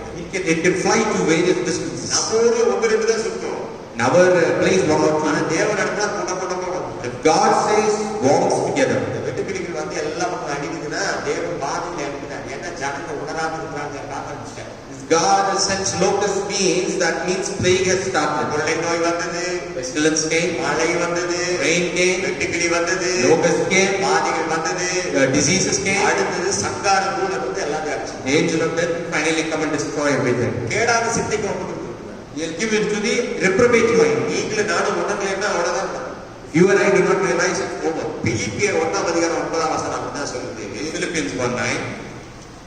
மேலும் உத்தமமானவைகளை நீங்கள் ஒப்புக்கொள்ளத்தக்கதாக உங்கள் அன்பானது அறிவிலும் எல்லா உணர்விலும் இன்னும் அதிகமாய் பெருகவும் வேண்டும். And this I pray that your love may abound yet more and more in knowledge and in all judgment. நீங்கள் தேவனுக்கு உங்களை ஒப்புக்கொடுக்க வேண்டும். You need to surrender yourself to God. நீங்கள் மனிதர்கள் மேல் அன்பிலே அதிகமாய் உணர வேண்டும். You need to realize the love and more. உனக்கு என்ன துரோகம் பண்ணுகிறார்? What is he doing to you? நீ ஏன் உணராமல் இருக்கிறார்? Why are you without நீ realizing? ஏன் உணராமல் இருக்கிறார்? Why are you without நீ realizing? உணராமல் இருந்தாயானால் If you do not realize, உணர்வில்லாத ஆவியாக you will have a spirit of love. உணர்ந்தாயானால் உணர்வுள்ள ஆவி. If you realize, you get understanding. உனக்கு என்ன ஆவி வேண்டும் என்று நீயே தெரிந்து You yourself decide what spirit you need. எல்லாவற்றிலும் அன்பாய் உணர்ந்து உணர்வுள்ள ஆவியை பெற்றுக்கொள்ள வேண்டும் என்று வாஞ்சை உனக்கு இருக்குமானால் உணர்வுள்ள ஆவி. If you have a desire, you will get that spirit of இல்லை understanding. என்றால் உன் சிந்தை கேடாய் போகும். Otherwise, your mind will become bad. வாழ்க்கை கேடாய் போகும். Your life will become bad. அடிக்கடி கடிந்து கொள்ளப்பட்டு ஒரு பிடரியை கடினப்படுத்தார். And do not harden your heart. கொலோசியர் 2:2 அப்படித்தான் சொல்லுங்க. Colossians 2:2. பிதாவாகிய தேவனுக்கும் கிறிஸ்து இயேசுவுக்கும் உரிய ரகசியத்தை அறிந்து கொள்ளுகிற உணர்வையும் பூரண நிச்சயத்தினுடைய எல்லா ஐஸ்வர்யத்தையும் உரியவர்களாக வேண்டும் என்று இப்படி விரும்புகிறேன். அவருக்குள் ஞானம் அறிவு என்பவர்களாக பொக்கிஷங்கள் அடங்கியிருக்கிறது. கொலோசியர் 2:2-3. Colossians 2:2 and read that their hearts might be comforted, being knit together in love and into all riches, to the full assurance of understanding, to the acknowledgement of the mystery of God and of the Father and of Christ. கிறிஸ்து இயேசுவை அறிந்து கொள்ளுகிற அறிவிலே நீங்கள் பூர்ணமாய் வளர வேண்டும். You need to grow perfect in the knowledge of Christ. பாருங்க, ஒண்ணே ஒரு சொல்லி நான் நிறைவு செய்கிறேன். I'll say only one thing and conclude. நீங்கள் சீக்கிரம் பணக்காரனாகணும், பணத்து குறைவில்லாம இருக்கும்னு நினைக்கிறீங்க. You want to become rich without any. பணத்தை மட்டும் தேடி போனீங்கன்னா உனக்கு அது வராது. If you go only seeking for money, you won't get தேவனுடைய it. ஆவி உணர்வை தேடி வந்தீங்கன்னா உணர்வும் வரும், பணமும் வரும், ஐஸ்வர்யம் வரும், கனவும் வரும், நன்மையும் வரும், சுகமும் வரும். When you realize God will come, riches, glory, honor, prosperity, everything will come. ரகசியத்தை அறிந்து கொள்ளுகிற உணர்வை You need to understand till you know the spirit. கொலோசியர் 2:2-3 அதான் சொல்லியிருக்கிறது. Colossians 2:2-3 it says like that. அறிவை உணர்ந்து கொள்ளும் உணர்வு உனக்கு பூரண நிச்சயத்தை எல்லா ஐஸ்வர்யத்தையும் உரிமைகளாக வேண்டும் என்று தேவ ஆவியானவர் விரும்புகிறார். To the full assurance of understanding, that is when you get all riches. நீ தேவ அறிவை உணர்ந்து கொண்டாயானால் If you realize the knowledge of God, எல்லா அறிவும் உனக்கு வரும், you'll get all, எல்லா ஐஸ்வர்யம் வரும், you'll get all the riches, எல்லா கனமகிமை வரும். you'll riches, all the glory and honor. நீ அவருக்குள்ள இருக்கிற ஞானம் அறிவு என்ற பொக்கிஷம் உன் வாழ்க்கையிலே காணப்படும். You will have the riches of glory and honor into you. மூணாவது வசனம் அப்படிதான் சொல்லுது. அவருக்குள் ஞானம் அறிவு பொக்கிஷம் இருக்கிறது. In Him are treasures of wisdom and knowledge. நீ அவரை உணர்ந்தாயானால் இதெல்லாம் உனக்கு தரும். If you understand Him, He will give you all this. அவரை நான் தெரிஞ்சுக்கிட்டு என்ன சார் பண்ண போறேன்னு நினைக்கிறியா? Are you thinking, if I know Him, what am I going ஏன் to போகையா do? நீங்க தெரிஞ்சுக்கிட்டு என்னையா நடந்துருக்கு? உங்களுக்கு வாழ்க்கையில என்ன நடந்துருக்கு நீங்க கேக்குறீங்களா? Are you thinking, asking, oh, you realized what did you get? நான் பூமியிலே ரெடியா இருக்கிறேன். அவருடைய பரலோகத்தின் வாழ்க்கையை அனுபவிப்பதற்கு ரெடியாகி கொள்கிறேன். I'm getting ready on this earth to live a life in heaven. இந்த உலகத்திலே பாடுகளோ, உபத்திரவமோ, கண்ணீரோ, துக்கமோ, நாசமோ, மோசமோ, மரணமோ எது வந்தாலும் தேவனுடைய அன்பை என்னை விட்டு பிரிக்க மாட்டாது என்று நான் அறிந்து கொள்வதற்கு இந்த உணர்வை நான் அடைந்திருக்கிறேன். I understood that trials, temptation, suffering, shame, reproaches might come, death might come, but I know the love of God. 1 நாளாகமம் 22:20 அப்படிதான் சொல்லுகிறது. First Chronicles 22:2 says, 533 பக்கத்தில் எழுதியிருக்கிறது. 1 நாளாகமம் 22:12 கர்த்தர் எனக்கு ஞானத்தையும் உணர்வையும் அருளச் செய்து என் தேவனாகிய கர்த்தரின் நியாயப்பிரமாணத்தை கைக்கொண்டு இஸ்ரவேலை ஆளும்படி உனக்கு கட்டளையிடுவாராக என்று. First Chronicles 22:12, the Lord give thee wisdom and understanding and give thee charge concerning Israel, that thou might keep the law of the Lord thy God. உனக்கு ஒரு பிரச்சனை வருகிறது என்றால் ஏன் வந்தது என்று என்னால் உணர்ந்து சொல்ல முடியும். If a problem comes, you will be able to realize why is it coming. தேவ பிரமாணத்தை நான் அறிந்திருக்கிறேன். I know the law of God. தேவ கட்டளைகள் ஜனங்களை இஸ்ரவேல் ஜனங்களை ஆளும்படி அதிகாரத்தை எனக்கு தந்திருக்கிறார் என்று வேதம் எனக்கு சர்டிபிகேட் கொடுத்திருக்கிறது. Bible has given me a certificate that I got to rule the people. மனிதன் கொடுக்கிற சர்டிபிகேட் இல்ல, தேவன் எனக்கு சர்டிபிகேட் கொடுத்திருக்கார். எல்லா ஜனங்களையும் ஆளுகிற அதிகாரத்தை எனக்கு கொடுத்திருக்கிறார். Not the certificate that man gives. God has given me a certificate to rule over man. மண்டல பொல்லாத ஆவிகளின் சேனைகளை எதிர்க்கிற அதிகாரத்தை எனக்கு தந்திருக்கிறார். The powers of principality, the powers of darkness, the powers that rule over the nation, all these powers God has given me to reign over. எல்லா ஜனங்களுடைய முட்டாள்தனத்தை அறிவில்லாத தனத்தை அறிந்து கொண்டு போதிக்கத்தக்கதான திறமை எனக்கு தேவன். God has given me the ability to preach over all foolish people. பெருமை எனக்கு அல்ல, தேவன் என்னை உணர்த்தி இருக்கிறார். Not pride. God has made me realize. நான் உணர்ந்திருக்கிறேன். I have realized. நீ என்ன நிலைமையில் இருக்கிறாய் என்று என்னால் உணர முடியும். If you do so, you'll be able to realize. உனக்கு ஏன் இந்த பிரச்சனை என்று என்னால் உணர முடியும். I know why this problem is there. தேவன் பூமியிலே வாழ்ந்த பொழுது ஜனங்களுடைய இருதயத்தின் உணர்வுகளை அவர் அறிந்திருந்தார். God was when he was on this earth, he knew the people of the trials of man. என்ன நடக்கிறது, என்ன நடக்கப் போகிறது, என்ன நடக்கும் என்பதை தேவன் அறிந்து திட்டமாய் போதித்தார். God knew what is happening, what is going to happen, what will happen. யோபு 20:2 எழுதியிருக்கிறது. Job 22:3. என் சிந்தனைகள் என்னை ஏவுகிறபடி நான் தீவிரித்து சொல்லுகிறேன். 3ஆம் வசனம், நிந்தித்தேன் என்று நான் கடிந்து கொள்ளப்பட்டதை கேட்டேன், ஆனாலும் உணர்வினால் என் ஆவி பிரதியுத்தரம் சொல்ல என்னை ஏவுகிறது. My thoughts cause me to answer, for this I make haste. I have heard the check of my reproach, and the spirit of my understanding causes me to answer. என் ஆவி என்னை ஏவுகிறது. My spirit is making me to ஆவி understand. என்னை ஏவுகிறது. My spirit is making me to நான் understand. உணர்வுள்ளவனாய் வாழ்ந்தேன். I realize from realization. யோபுக்கு என்ன பிரச்சனை? What problem did Job have? என்ன குறைவு இருந்தது? What lacking? ஒரு குறைவு இருந்தது. He didn't have any lacking. உத்தமனாய் இருந்தார், சன்மார்க்கனாய் இருந்தார், தேவனுக்கு பயந்திருந்தார், பொல்லாப்புக்கு விலகி இருந்தார், உணர்வுள்ளவனாய் இருந்தார். He was an upright man. He eschewed at all evil. என்ன நடக்கிறது என்று உணர்ந்திருந்தார். He realized what was happening. தேவன் கொடுத்தார், சோதரம் என்று சொல்லிக் கொண்டிருந்தார். God gave, so praise the Lord. எல்லாம் அழிந்து போனாலும் தேவன் என்னை உயிரோடு கொன்று போட்டாலும் அவருடைய நம்பிக்கையாக இருப்பேன் என்று சொன்னார். No problem if I destroy everything. If God kills me also, it's okay. தேவன் கொல்லுகிறவர். Will God தேவன் அழிக்கிறவர். Will God destroy? கொல்லுகிறவர் பிசாசான். Satan kills. வஞ்சிக்கிறவன் துன்மார்க்கமான். He deceives. அதை உணர்ந்திருந்தான். He realizes that. அப்படி செய்தாலும் நான் அவருடைய நம்பிக்கையாக இருப்பேன் என்று சொன்னார். Even if it might be, இவ்வளவு நம்பிக்கை தேவன். that much trust of God. உதடுகளினால் அவன் பாவம் செய்யவில்லை. From his lips he did not sin. அவன் உதடுகள் எப்படி வேண்டுமானாலும் பேசும். His lips could have spoken anything. உங்கள் வாய் எப்படி வேண்டுமானாலும் பேசும். Let your mouth speak anything. சில நேரங்களில் நல்லதை பேசும், சில நேரங்களில் கெட்டதை பேசும். Sometimes it will speak good, sometimes evil. மனுஷன் தூசிக்காமல் இருந்தான். But he did not blaspheme about God. நண்பர்களை கூட தூசிக்காமல். He did not blaspheme about his friends. தேவனே என்னை நிறுத்துமாறு என்று கேட்கிறவனாய். He asked God, you test. உணர்ந்தான். He realized. உணர்வுள்ளவனாய் இருந்தான். He realized. தேவன் அவனை உணர்ந்திருந்தார். And God made me understand. தேவன் அவனை அறிந்திருந்தார். God knew him. இரட்டிப்பான நன்மைகளை. God gave a double fold. எல்லாருக்கும் ஆசை இரட்டிப்பா வேணும். Everyone wants that. இரட்டிப்பான நன்மை வேணும். You want double இரட்டிப்பான fold. வரங்கள் வேணும். Double fold. இரட்டிப்பான வல்லமைகள் வேணும். Double fold. இரட்டிப்பான வருமானம் வேணும். Double fold business. இரட்டிப்பான ஜீவனாட்கள் Double வேணும். fold life. தருவார். He will give. தருவார். He will give. உணர்வுள்ளவனாய். You be a man of understanding. உணர்வுள்ளவனாய் இருந்தார். You understand. உணர்வுள்ள ஆவி உன்னை ஏவும். The spirit of understanding will யோபு make. அப்படிதான் சொல்லுது. He also says N that. ஆவி என்னை ஏவுகிறது. My spirit makes me to realize. நான் உணர்வினால் என் ஆவி பிரதியுத்தரம் சொல்ல என்னை ஏவுகிறது. My spirit is exhorting me to say. என் ஆவி ஜெபிக்க ஏவுகிறது. My spirit is making me to pray. என் ஆவி சரியாகபடி வாழ்க்கை வாழ வேண்டும் என்று ஏவுகிறது. My spirit is making me to live a light life. என் ஆவி என்னை ஏவுகிறது. And my life making. உங்கள் ஆவி உங்களை ஏவுகிறதா? Is your spirit exhorting you? முதல் நீ உத்தமனாய் இருப்பாயா? So from today will you be upright? தேவனுக்கு பிரியமானவனாய் Will இருப்பாயா? you be pleasing to நீ God? உணர்வுள்ளவனாய் இருப்பாயா? Will you be realizing? ஆவி உன்னை ஏவவில்லை என்றால் If my spirit makes you understand, எங்கோ போனாது. go there. நீ உணர்வடைந்து You realize. ஆவி உன்னை ஏவ வேண்டும். The Spirit should make you. ஆவி உன்னை உணர்த்த வேண்டும். God should realize. மண்ணு போல வாழக்கூடாது. Do not live like mud. பூச்சி போல வாழக்கூடாது. Do not live like an insect. மண்புழு போல வாழக்கூடாது. Do not live like a bird. மண்ணிலே பிறந்து மண்ணிலே வாழ்ந்து மண்ணிலே மடிந்து போவது போல வாழக்கூடாது. Do not live a life like the dust. நீங்கள் நான் மண்ணிலே பிறந்தாலும் Even you and I, if I spoke in the dust, தஸ்கிரியவர்கள். you are like that. நீங்கள் நான் மண்ணுக்குரியவர்கள் அல்ல. We are not for the dust. மண்ணாசை பெண்ணாசை பொன்னாசை உனக்கு வேண்டாமே. You do not need the sandals of the world. தேவை என்றால் தேவன் அதை உனக்கு தருவார். If you need, God will give you. தேவையான செல்வத்தை உனக்கு God will give you the உனக்கு riches. தேவையான உணர்வை God will give you the food. நீ உணர்வாயா? You realize. நீ உணர்வாயா? You realize. உணர்வுள்ளவனாய் வாழ்வாயா? Be a man of understanding. வேதத்திலே நான் வாசித்து பார்த்தேன். We read in the Bible. அநேக உணர்வுள்ள வார்த்தைகள் அங்கே எழுதப்பட்டிருக்கிறது. There are many words of understanding. மிருகங்கள் உணர்கிறது. Beast realize. மிருகத்தை நீ அடித்து பாரு, அடுத்த தடவை அது வராது. If you beat the beast, it will not come again. ஆனால் உன்னை எத்தனை அடி அடித்தாலும் உனக்கு உணர்வே இல்லை. But how much we beat எவ்வளவு this children? சொன்னாலும் உணர்வே இல்லை. How much you say you don't realize? இப்படி நீ வாழ்ந்து கொண்டிருந்தால் You are living like that. இனி அப்படி நீ வாழ்ந்து கொண்டிருந்தால் But now you do not live like that. சகாயம் கிடைக்காம You will not get help.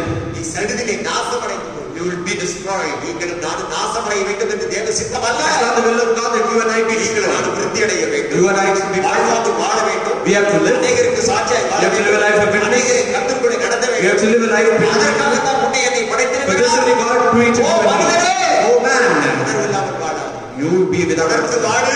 You will be உணர்ந்து understanding. வாழு. You live and understand. தேவன் யார் என்று உணர்.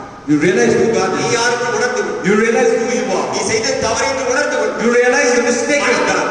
You repent. You repent.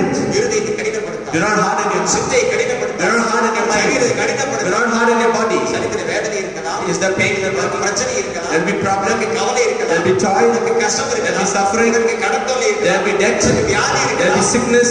உணர்வாய் இருந்தாயானால் But be not without understanding. எல்லாத்தையும் மாற்றி போட்டு God will change everything. உள்ளாமல் உனக்கு தருவார். You understand everything. ஆவி உன்னை ஏவ வேண்டும். The Spirit of God should exalt you. It should exalt you to pray. It should exalt you to read the Bible. உள்ளவனாய் வாழ வேண்டும் என்று ஏவ It should வேண்டும். exalt you to live a life of அப்படி understanding. உனக்குள்ளே தேவாவி இல்லை என்றால், If the Spirit of God is உன்னை not in ஏவவில்லை you, என்றால், if it's not in you, அந்த ஆவியிலே போடாது. go in that அது spirit. தவறான ஆவி. That is the wrong அது spirit. தவறான அந்நியபாஷை. That is the wrong spirit. தவறான பக்தி. It is the wrong godliness. தவறான It is ஏமாற்றம். the wrong feeling. ஏமாற்றிக் கொண்டிருக்காதே. Do not அந்தி கிறிஸ்துவின் வாழ்க்கை வாழாதே. Do not live a life of போலியான வாழ்க்கை arrogance. வாழாதே. Do not live a life of போலியான உலக Do வாழ்க்கை not உன்னை live a வீணாக்கி empty விடும். life. போலியான உலக வாழ்க்கை உன்னை வீணாக்கி விடும். The life will make you vain. மனிதனே நீ மனத்தில் Oh man, you repent. நீ உணர்வடைவாய். You realize. இந்தியும் நீ உணர்வடைவா அவன் இருந்த என்கிறாய். You realize. தேவன் உங்களுக்காக பரிதவிக்கிறார். Let God work for you. தேவனுடைய உணர்வுள்ளாக தருவதற்காக நீங்கள் கேடு. You ask God. உணர்வும் அறிவும் உள்ள ஞானமுள்ள இருதயத்தை உனக்கு தருவார். God will give you a heart of உன்னுடைய understanding. இருதயத்தை தருவாரா? God will give you a heart of understanding. சரீரத்திலே உணர வேண்டும். You should realize in your body. உன்னுடைய உணர்விலே உணர வேண்டும். You should realize in your thoughts. இருதயத்திலே உணர You வேண்டும். should realize in your mind. சிந்தையிலே உணர You should வேண்டும். realize in your தேவ mind. வார்த்தையிலே நீ உணர You should வேண்டும். realize in the word of God. ஆவியிலே நீ ஏவப்படுகிற உணர்வு உனக்கு வேண்டும். You should have an understanding in the ஆவியிலே spirit. நீ நடத்தப்பட வேண்டும். You should walk in your spirit. சிந்தை மரணம். The fleshly mind is death, ஆவியின் சிந்தை ஜீவனும் சமாதானம். but the spirit of mind is ஆவியின் peace. சிந்தையிலே வாழ்வாயா. Live in the light. ஆவியானவர் உங்களை உயர்த்தி காட்டுவார். Let the spirit of God make you realize. உலகத்தின் தேவைகள் எல்லாம் ஆவியானவர் உனக்கு The தருவார். spirit of God will make you realize. ஆவியானவர் ஒப்புக்கொடு. You realize the யோபு spirit of சொல்கிறார், God. இந்த ஆவி என்னை ஏவுகிறது. Job says, my spirit maketh me to N understand. You know, ஆவி என்னை இன்னும் உத்தமனாய் இருக்க வைக்கிறது என்று. my spirit maketh me to be N even ஆவி more. உண்மையை பேச My வைக்கிறது. spirit is making me to speak the truth. என்னுடைய ஆவி என்னை உண்மையாய் வாழ வைக்கிறது என்று. Spirit is making me to live a truthful அதுதான் life. ஆவி ஏவுகிறது. That is what spirit means. இன்னைக்கு சொன்ன வசனங்களை நீ தொடர்ந்து தியானிக்க வேண்டும். You meditate the ஒரு verses. நாளிலே உனக்கு வந்து விடாது. It will not come in one ஒரு day. நாளிலே உனக்கு It will not come in one வரவே day. வராது. It will not come. நீ வாசித்துக் கொண்டே இருப்பாய். As you keep நீ reading, உணர்வுள்ளவனாய் வாழ்ந்து கொண்டே இருப்பாய். you will live a life of realization. One day will come. நாள் வரும். One day will come. தேவனை உன்னை உயர்த்தி மகிழ்வார். God will exalt குடும்பத்தை you. ஆசீர்வதித்து God will exalt your உன்னை family. அநேகருக்கு பயன்படுத்துவார். God will make நீ you useless. useless ஆய் போகாதே. You will not be useless. உபயோகமற்ற வாழ்க்கை வாழ்ந்து God போகாதே. will make you useless. உபயோகமான வாழ்க்கை வாழ். You will live a useful அது life. உனக்கும் பிரயோஜனமாக இருக்கும். That will be good for உன்னை you. நம்பின ஜனங்களுக்கு பிரயோஜனமாக It will be இருக்கும். good for the people உன்னை that நம்பின believe you. குடும்பங்களுக்கு பிரயோஜனமாக It will be good இருக்கும். for the people that trust தேவனை you. உன்னை இந்த உலகத்துக்கு வைத்ததுக்கு பிரயோஜனமாக God will make you for you to serve. என்னோட ஜெபம் பண்ணுவீங்களா? உணர்வுள்ள ஆவி எனக்கு தாரும். யோபு என் ஆவி என்னை ஏவுகிறது. உணர்வுள்ளவனாய் நடக்க வேண்டும் என்று ஏவுகிறது. என் ஆவி எனக்கு பைத்தியத்தை அல்ல. என் ஆவி எனக்கு புத்தியினத்தை அல்ல. என் ஆவி எனக்கு ஞானத்தை போதிக்கட்டும். உமக்குள் இருக்கிற ஞானம் அறிவு என்ற பொக்கிஷங்களை திறந்து எனக்கு உணர்வுள்ள ஆவினால் என்னை நடத்தப்படும். உணர்வுள்ள ஆவினால் நான் மற்றவர்களை சொல்றதை யாருமே கேட்கறதில்லை. காரணம், நான் யார் சொன்னாலும் கேட்கறதில்லை. அதனால என் பேச்சை யாரும் கேட்கறதில்லை. இன்று முதல் நான் உங்களுடைய வார்த்தைகளை கேட்கிறேன். என்னுடைய வார்த்தையில் எல்லா ஜனங்களும் கேட்கத்தக்கதான காரியத்தை நீங்கள் செய்ய வேண்டுமா நாங்கள் ஜெபிக்கிறோம். உங்கள் ஆவியை நீங்கள் நிறுத்துப்பார்கள், உங்க ஆவியை நீங்கள் உணர்த்துப்பார்கள். தேவ ஆவியானவர் உங்களை நடத்துவாராக, தேவ ஆவியானவர் உங்களை உணர்த்துவாராக, தேவ ஆவியானவர் உணர்வுள்ள ஆவியை உங்கள் ஒவ்வொருவருக்கும் தருவாராக. ஒருவேளை தேவனுடைய வார்த்தை உங்களுக்கு கடினமாய் வந்திருந்தாலும் உங்களுடைய நன்மைக்காக, உங்களுடைய எதிர்காலத்துக்காக உங்களுக்கு தேவன் ரகசியத்தை கொடுத்திருக்கிறார். அவரோடு கூட நீங்கள் உறவாடுங்கள். அவருடைய வாக்கு தத்தங்களை, அவருடைய பிரமாணங்களை கை கொள்ளுங்கள், அதன்படி நடங்கள். தேவ ஆவியானவர் உங்களை உணர்த்தி உணர்வுள்ளவனாய், மற்றவர்களுக்கு உணர்வுள்ளவனாய், ஒரு தீங்கும் இல்லாதவனாய், அப்பளுக்கு இல்லாதவனாய் உன்னை வாழ்ந்து காட்ட வைப்பார். நான் நன்றாடுகிறேன், உனக்காக ஜெபிக்கிறேன். தேவன் கொடுத்திருக்கிற அதிகாரத்தோடு ஜெபிக்கிறேன். அழுது கொண்டல்ல, போராடி கொண்டல்ல, பிச்சைக்கார ஜெபம் அல்ல, தேவ ஐஸ்வர்யத்தின் ஜெபத்தை நான் கொடுத்து தருகிறேன். தேவன் உங்களை நடத்துவாராக. உணர்வுள்ள ஆவி உங்களுக்கு தருவாராக. உணர்வுள்ள சரீரத்தை தருவாராக. உணர்வுள்ள குடும்பத்தை தருவாராக. உணர்வுள்ள தேசத்தை தருவாராக. உணர்வுள்ள தேச அதிகாரிகளை தருவாராக. எல்லா அதிகாரிகளும், அரசாங்கத்தில் இருக்கிற அதிகாரிகள், தேசத்தை ஆளுகிற அரசியல் அரசாங்க அதிகாரிகள் எல்லாரும் உணர்வுடையபடியா நாங்கள் ஜெபிக்கிறோம். ஒரு தனி மனிதன் உணர்வடைந்தால் இது தேசம் முழுவதும் உணர்வடையும் என்பதை நாங்கள் அறிந்திருக்கிறோம். நாங்கள் உணர்வுள்ளவர்களாய், எங்கள் குடும்பம் உணர்வுள்ளவர்களாய், எங்கள் சபை உணர்வுள்ள சபையாய், எங்கள் தேசம் உணர்வுள்ள சபையாய், எங்கள் தேசம் உணர்வுள்ள தேசமாய், எங்கள் நாடு உணர்வுள்ள நாடாய் வாழ எங்கள் நாட்டு மக்களை நாங்கள் ஆசீர்வதிக்கிறோம். எங்கள் சபை மக்களை எங்கள் ஆசீர்வதிக்கிறோம். எங்கள் தேவ ஜனங்களை ஆசீர்வதிக்கிறோம். எங்கள் குடும்பத்திலே இருக்கிற ஒவ்வொரு நபரையும் நாங்கள் வாழ்த்துகிறோம், ஆசீர்வதிக்கிறோம். உணர்வுள்ளவர்களாய் வாழ மடுபுத்திரனை நோக்கினார். அவர்கள் உணர்வுள்ளவர்களாய் வாழ்ந்தார்கள் என்று சொல்லத்தக்கதாக உணர்வுள்ள ஆவியை, ஞானமுள்ள இருதயத்தை நீ தந்ததற்காக நன்றி. இயேசு ரட்சகனாமத்தில் ஜெபிக்கிறோம். ஜெபம் கேளும் நல்ல பிதாவே. ஆமென். என் ஆத்துமாவே கர்த்தரை ஸ்தோத்திரி, என் முழு உள்ளமே என்னுடைய பரிசுத்த நாமத்தை ஸ்தோத்திரி. என் ஆத்துமாவே கர்த்தரை ஸ்தோத்திரி. கர்த்தர் செய்த சகல உபகாரங்களை மறவார். ஆண்டவராக இயேசு கிறிஸ்துவின் கிருபை, பிதாவாகிய தேவனுடைய அன்பும், பரிசுத்த ஆவியானவருடைய அன்பின் அந்யோன்ய ஐக்கியமும், சமாதான உணர்வும்